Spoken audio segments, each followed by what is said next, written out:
Well, Razorback Basketball took on Troy last night, was able to get the win, but my, oh my, Ricky Council the fourth, the type of performance he put on, got to see Nick Smith for the very first time in a Razorback uniform on the court in the regular season. Also going to dive into the latest portal news, also a very important Razorback football player entering into the NFL draft, and Hugh Freeze is back in the SEC. It's all coming up on today's Locked On Razorbacks podcast. You are Locked On Razorbacks, your daily podcast on the Arkansas Razorbacks, part of the Locked On Podcast Network, your team every day.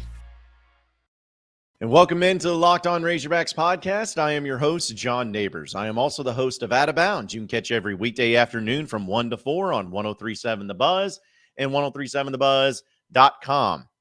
Today's episode is brought to you by Omaha Steaks. It is a gift from the heart and a gift that will be remembered with every unforgettable bite.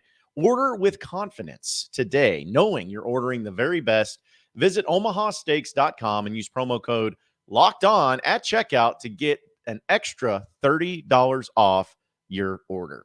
Hope everybody's having a wonderful Tuesday as it is really dark outside. It's been raining and storming, so that's why it kind of looks like I'm in the dark here, which is so funny. Like one of these days, I'm going to get me like a nice little like studio where my apartment that I stay in here in Little Rock has windows out the wazoo. I've never been in a place that has more windows. So I'm really just kind of at the mercy of whatever the outside natural lighting looks like. So it's just funny how it always changes. It seems like every single day, but either way, also I'm getting to the point to where I'm trying to make sure my voice does not start going by the wayside either, as the weather is changing, the crap starts coming in, the junk starts coming in. So having to take plenty of sips of water, do all that, and makes it tough when you have to use your voice every day for a few hours to do your job. But either way, bear with me on that. If you hear me take a swig, don't worry. It's just peach flavored Propel.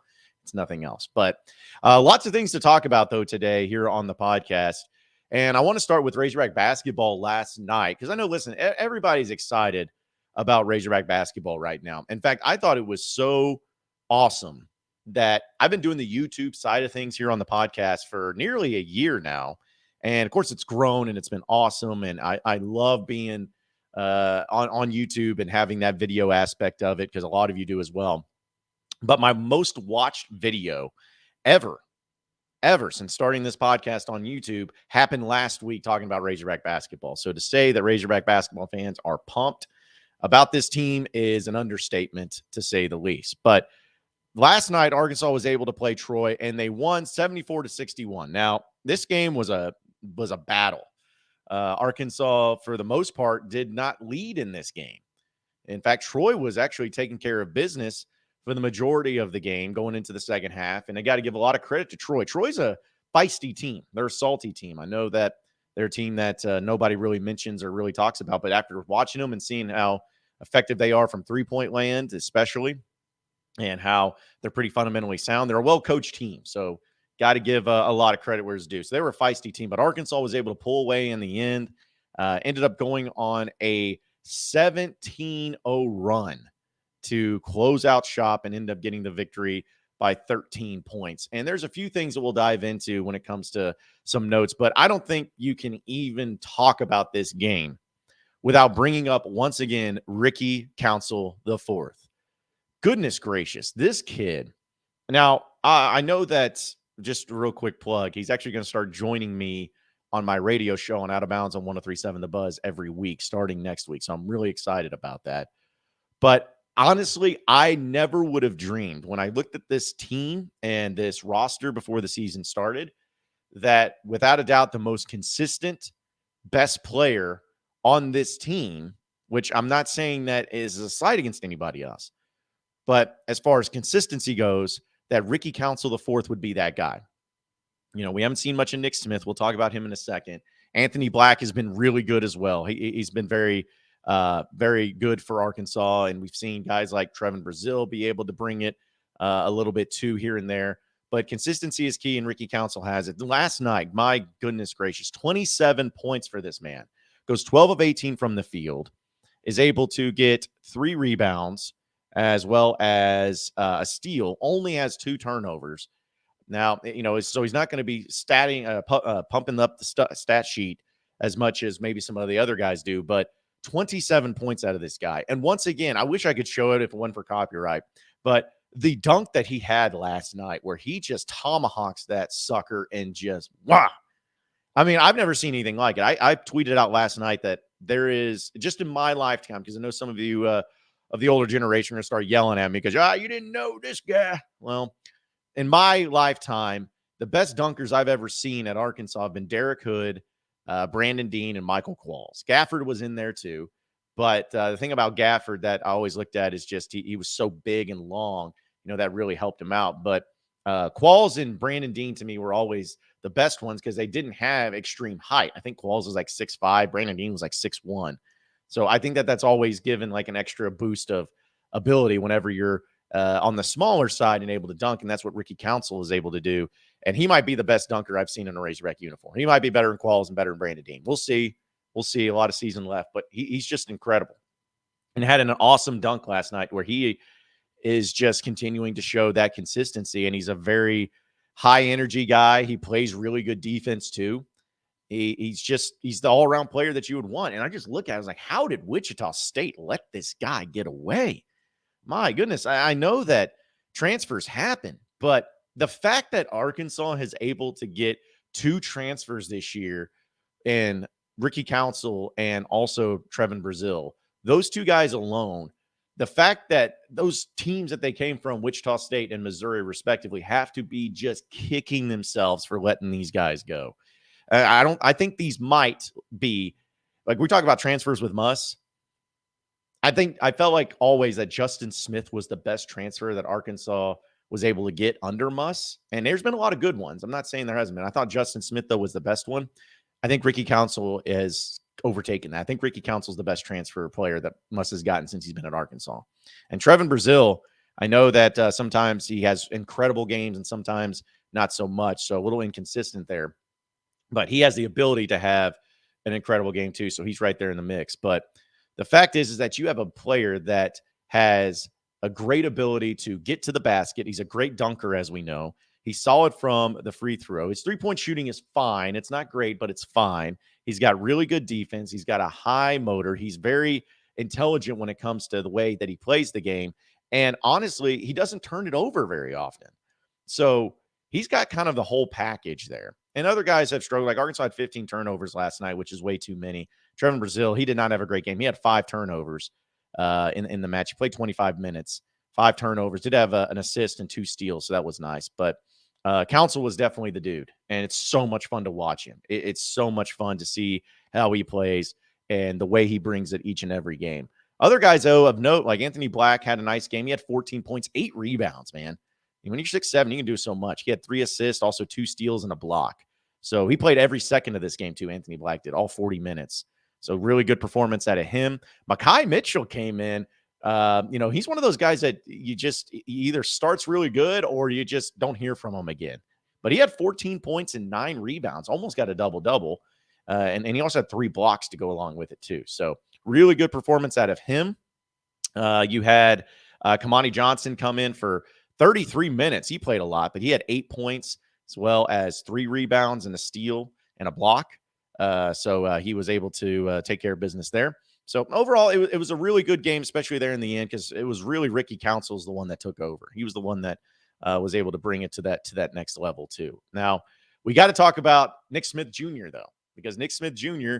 finally made his debut as a Razorback in the regular season, I should say. We've got the chance to see him during the preseason exhibition games and whatnot, especially when they went over to Spain and hung out there. But as far as regular season goes, we got to see Nick Smith. He is on minutes restriction. He only played 6 minutes last night.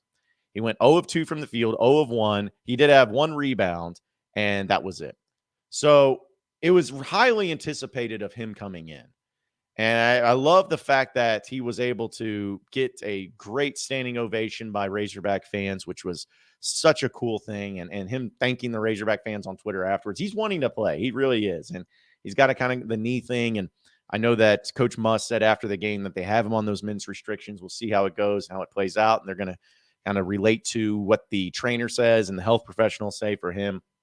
But you cannot watch last night's game of Nick Smith and say, oh, well, that's what he's going to give us. No. Just wait. It's going to take some time. It's going to take some energy. It's going to take some moves to get there at some particular point, because we know that there's still a lot of things that he has to do to get acclimated, which I'm telling you, that's a lot more difficult than people realize. It's not to say that Nick Smith is going to take him, 18 games to get back to normal, but it's going to take a little bit. But here's the good thing about it for Arkansas. They got San Jose State playing this Saturday in Bud Walton, and we'll see how that plays out. We got Tuesday, the next Tuesday, you got UNC Greensboro. So you have those two games at home. Then you have the Crimson and Cardinal Classic, the game against Oklahoma and Tulsa, which hopefully Razorback fans remember that one. And hopefully Arkansas remembers that from last year, where Oklahoma smoked Arkansas. Musk got ejected. I think they're going to want to come out and really perform well in that game, and I hope they do. So they have that one. Then they have Bradley back in North Little Rock on Saturday, December 17th. Let's hope that goes better than the Hofstra game last year. And then you have UNC Asheville, Bud Walton Arena on Wednesday, December 21st, before you get into SEC play, where your first game is on the road against LSU on December 28th. So you're talking about, from this point on, you got 5 non-conference games before you get into conference play by going on the road against a very interesting LSU team. So we'll see how Nick Smith does in these next games. Does he only get 6 minutes against San Jose State? Is he able to get, more and more as time goes on? We'll see. But that's the fortunate thing for Arkansas, is they do have some time. They do have some ability to have some games go on first and try to get Nick Smith in there and involved as much as possible for him to be able to build up that chemistry and be able to be that teammate that I know he's wanting to be. And, man, if he can get going and if he gets back to 100%, he's going to play a lot of minutes. And you're talking about Arkansas's depth being – it's already great, but being really crazy. Especially they need some offensive firepower. Not to say that Arkansas's offense is terrible, because it's not terrible, but they certainly need some help along the way. They need some guys that can be a little bit more consistent. Ricky Council for sure has been, and Anthony Black has been able to bring it sometimes too. But Brazil, he had 3 points, but he could go for 25. Needs some more consistency. Mekhi Mitchell had 14, but he could also have 0. Jordan Walsh had 6 points last night, but where's he at in his regard? So there just needs they need somebody else to come in there and be a little bit more consistent offensively. And I think Nick Smith is going to be that guy. And finally, I know we went a little long here, but to address the thing with Devo Davis, a lot of people were asking about this. Now, this was quite the thing that happened yesterday, where it was officially announced from Eric Musselman before the game that Devo Davis is taking some time away from basketball, and he has our full support during this time. We don't really know what is going on with Devo, nor does it really matter what's going on with Devo, to be honest. He's taking some personal time, and he's apparently just spending some time with family and whatnot. So we don't know. We don't know what's going on, but Musk says that our thoughts are with him during this time, and hopefully we get to see Devo back. Hopefully it's this Saturday. I know that Devo, he's kind of that player that you love him sometimes and you hate him sometimes. He frustrates you sometimes, but yet you just want to praise him. He's kind of that up and down player, but he has high energy. He's got a lot of experience, and he's going to be really helpful for this Razorback basketball team with that experience. So you definitely need him back, but it's certainly one of those things that you just got to respect the privacy at the time for Devo Davis. So we'll see how all that plays out. Folks, I got to tell you about Omaha Steaks. Listen, how was the gift of Omaha Steaks received when you sent it to a family or friend, whatever it was, last year? Because when we had Omaha Steaks, I can't tell you how many people reached out to me and said, thank you for that promo code for Omaha Steaks, because we love steaks. Listen, we're American. We love steaks. We love the holiday season, giving gifts. And who doesn't love getting a great Omaha steak? Let's be honest. The quality, the convenience, everything you need to deliver an unforgettable holiday experience. Omaha Steaks is America's original butcher since 1917, and a holiday gift that's guaranteed to be loved. So with the holidays being here, achieve gifting greatness when you give the gift of perfectly aged, tender, and delicious Omaha Steaks. The steak expert at Omaha Steaks have put together a special curated gift packages to help take the guesswork out of gifting and make you the holiday hero. So go to omahasteaks.com and use promo code LOCKEDON, all one word, at checkout to get $30 off your order. Omaha Steaks is ready to ship your order right away. So shop early and beat the rush. Go to omahasteaks.com, use promo code LOCKEDON at checkout, and I promise you, folks, you will not be disappointed. You're talking about $30 off. It's a gift from the heart, a gift that will be remembered with every unforgettable bite. Order with complete confidence today, knowing you're going to be ordering the very best. So visit omahasteaks.com, use promo code Locked On at checkout to get that extra $30 off your order with Omaha Steaks. You are Locked On Razorbacks, your daily podcast on the Arkansas Razorbacks, part of the Locked On Podcast Network, your team every day. All right, so moving on into the Locked On Razorbacks podcast, a new segment going on, new part of the show going on with football is portal season. It's been crazy the past couple of years of witnessing the portal and how wild it is for everybody, not just for Arkansas, but for everybody. And we had some moves get made yesterday since the recording of yesterday's podcast to where this is how it's going to be probably this week, especially folks where every day we're just going to have a new update on somebody leaving or somebody going either, whether it's to the portal or going to the NFL or quitting football, whatever it may be. There's going to be updates on that each and every week. So we'll try to keep you updated on it as much as possible. But yesterday, there were a few things that weren't very surprising when it came to the portal. For instance, backup quarterback Malik Hornsby announced that he will be entering into the transfer portal while he did this again for his second year. So he's no longer going to be at Arkansas. Also, Razorbacks tight end Aaron Outley announced he would enter into the portal with James Joyner. Mentioned last week he would be entering into the portal, as well as defensive back Corey Turner. He will be entering into the portal. So a few guys that are going in there.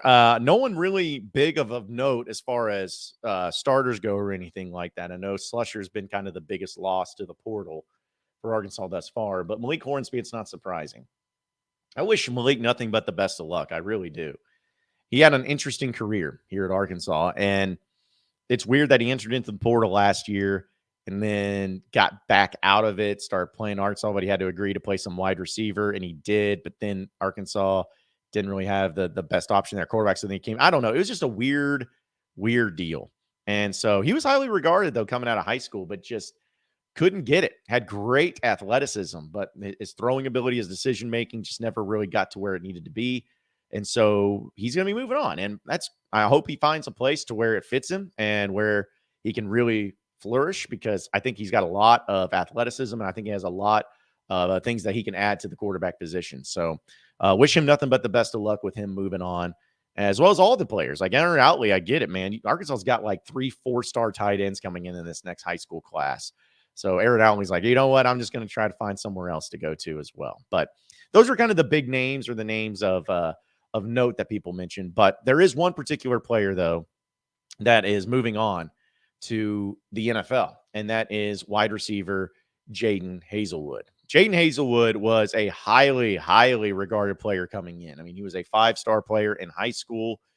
He was a guy that people thought would come in, and not saying he would replace Traylon Burks, but when you lost Traylon Burks, to have a player like that be able to come in and really help out and be able to be a huge impact, he was. Jadon Haselwood was a really gifted wide receiver. Now, some people may not, look at him as the way of, because, that people were looking at Traylon Burks and thinking how great he was. But here's the thing. Like, Jadon Haselwood had 59 catches this year for 702 yards and 3 touchdowns. So he had over 700 yards receiving for Arkansas this year. I mean, you can't really do a whole lot better than that or expect it. I mean, if people are saying, how much did you expect out of him? If anybody told you or anybody said, oh, I'm expecting over 1,000 yards, I think that's a little bit unrealistic. But to get to 700 yards is pretty incredible. And so him and Landers, both 2 transfers that came in, had over 700 yards. Landers led the way with 780 yards on 44 catches and 7 touchdowns. But here's the thing. Even though Landers had 44 catches, Jadon Haselwood led the team in receptions at 59 receptions. So Haselwood was great. He was a great leader. He was a tough kid, man. Some of those plays and stiff arms he would have, he was a tough kid. And I really hate to see him go. I really do. I just thought that he was so much needed for what Arkansas had to have go on for them in that wide receiver room. And him going to the NFL is not necessarily a shock. It's not really surprising, but hopefully he ends up getting drafted. Hopefully he ends up having a great career. And I think it was really cool to see him give the response that he did, because on Twitter, I'll just read it real quick and we can end it on that. He put out a graphic and just said love. And the quote was, "I joined the University of Arkansas this year and has turned into one of the best decisions I have ever made. The amount of growth I've experienced here as both an athlete as a man has been tremendous. I am calling all Hogs when I say thank you to my coaches, my teammates, and every fan who has made this season special. I also need to personally thank Coach Guyton, Coach Jimmy, and Coach Pittman for believing in me and giving me this opportunity. I wanted to say thank you to my family for their constant support for me in every decision I've made throughout my football career. I look forward to everyone's continued support as it's time for me to open up the next chapter in this story as I'm officially declaring for the 2023 NFL Draft. Thank you, and woo pig," with 2 O's, woo pig. I love the message. I mean, the fact that he said that it was joining the U of A has been one of the best decisions he's ever made. It makes you feel good. It really does. As a Razorback fan and everything, it makes you feel good. So wish you nothing but the best of luck, Jadon.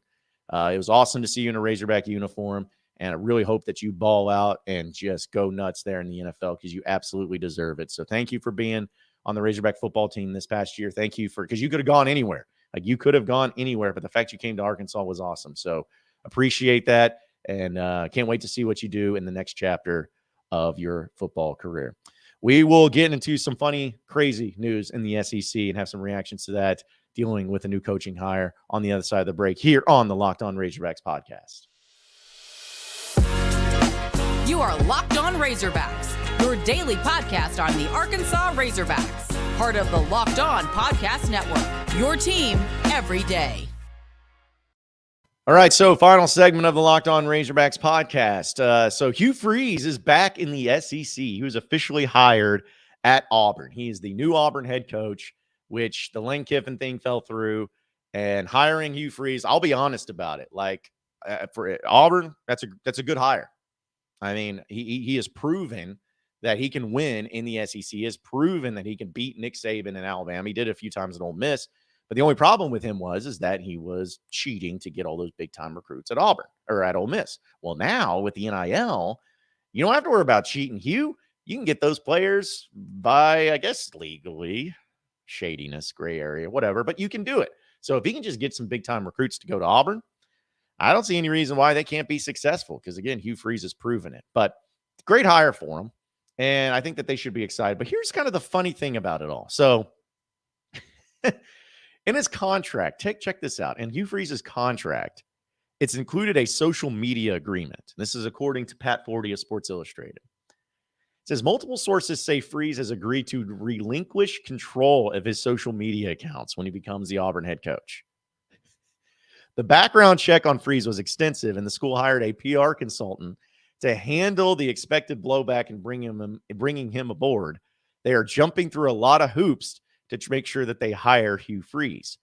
So apparently, it's because we all know about the skeletons in the closet of Hugh Freeze and how he would handle his social media accounts and the type of people that he would be DMing and saying certain things. It's quite wild and quite interesting. But it's pretty sad that when you're having to hire a major football coach at Auburn like Hugh Freeze, that you have to say, all right, Hugh, we're excited for you to be our football coach. But here's the thing. We did some research, and your social media DMs and accounts are cesspools. It's bad. You have problems with that. So here's what we're going to do. You're going to give it to us, and you can still tweet, but we're going to monitor it. And we're going to make sure that there's no problems going on with anybody or anything at any particular time. We'll just make sure that we take care of that for you. How sad is that? You know how bad of a problem you have to when you have to relinquish your social media accounts because you're doing so many shady things?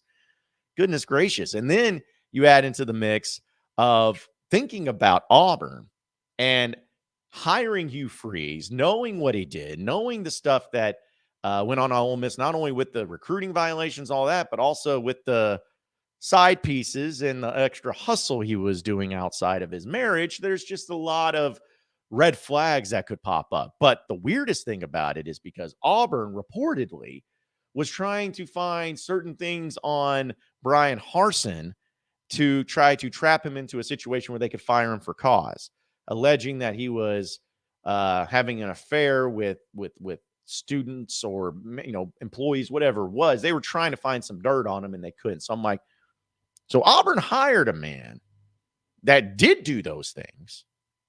Bad. Like, it was very evident and it happened very often. So they hired a man who did those things after trying to fire a man to accuse him of those things so you could get him out. If that doesn't sum up Auburn for you, I don't know what does. Auburn may do really well with Hugh Freeze. They may win a lot of games. They may win an SEC. I don't know. Like, we'll see how it goes. But there's no doubt that college football, as much as I love it, there is no floor. There is no bottom that people could go to or reach if it means winning football games. Winning is everything. Everything. You can cover up everything if you win. And honestly, some situations are worse than others. I mean, it's not every situation's created equal. But the fact that Auburn is hiring this man, okay. But if it comes crashing down, if it ends up having major issues, if you start having problems where he's sliding into the DMs of some Instagram models, that's on you. The onus is on you, and you'll just have to deal with it. But hey, if he wins, I'm sure they will be just fine and trying to find ways to make it happen. Appreciate everybody listening in to the Locked On Razorbacks podcast. Be sure to like and subscribe to the podcast on iTunes or on Google Play. You can also get after me on Twitter at BuzzJohnNabors for any questions, comments, concerns that you may have. We'll keep it going from there. Same podcast time, same podcast channel tomorrow afternoon. Have a great day, everybody. We'll see you then.